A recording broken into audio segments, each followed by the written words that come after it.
రాజకీయాల శత్రువులు ఎటు దిక్కు నుంచి దాడి చేస్తారో ఎవ్వరికి తెలియదు. ఇప్పుడు ఈ మధ్యప్రదేశ్ రాజ్యసభ ఎలక్షన్ల ముచ్చట చూస్తే అసలు పాలిటిక్స్ అంటేనే రోత ఉడుతుందంటున్నారు రాజకీయం తెలిసినోళ్ళు. చెయ్యి పార్టీ సీనియర్ నాయకురాలు తెలంగాణ రాష్ట్ర వ్యవహారాల ఇన్ఛార్జ్ అయిన మీనాక్షి నటరాజన్ గుర్తుంది కదా మనకు. గదే ఓ సంచి భుజాన వేసుకొని నడుచుకుంటా రైళ్లల్లో తిరుగుకుంటా వస్తుంది కదా. అగో గామే మధ్యప్రదేశ్ రాజ్యసభ సీటుకు పోటీ చేసింది. అయితే ఏం జరిగిందో ఏమో కానీ అర్ధాంతరంగా బ్రేకులు పడ్డాయి. గెలుపు పక్క అనుకున్న టైంలో ఆమె నామినేషన్ గంగల కలిసింది.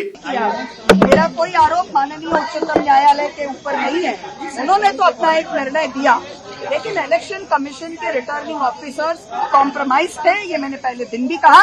నిజానికి మధ్యప్రదేశ్ లో ఉన్న అసెంబ్లీ సీట్ల లెక్కతోని చూసుకుంటే బీజేపీకి 2 సీట్లు, కాంగ్రెస్ కు 1 రాజ్యసభ సీటు పక్కా రావడం. అందుకే కాంగ్రెస్ తరపున మీనాక్షి నటరాజన్ ను బరిలోకి దించిర్రు.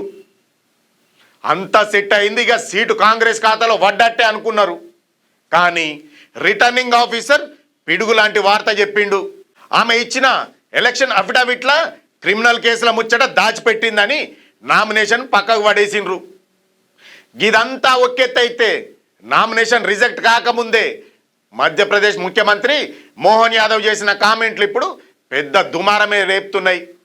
తమకు కేవలం 2 సీట్లకే బలం ఉంది కానీ మేము 3 సీట్లలో గెలుస్తామని ఆయన ముందుగానే ఎట్లా చెప్పిండు అనేది ఇక్కడ అసలైన పాయింట్.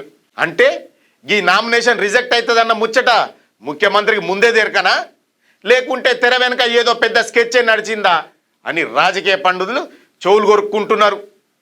అసలు బలం లేకున్న బీజేపీ 3 క్యాండిడేట్లను ఎట్లా బరిలో దించిర్రు. ఇదంతా చూస్తుంటేనే కాంగ్రెస్ క్యాండిడేట్ పనైపోతుందని ముందే ఫిక్స్ అయినట్టుగా స్పష్టంగా కనిపిస్తుంది.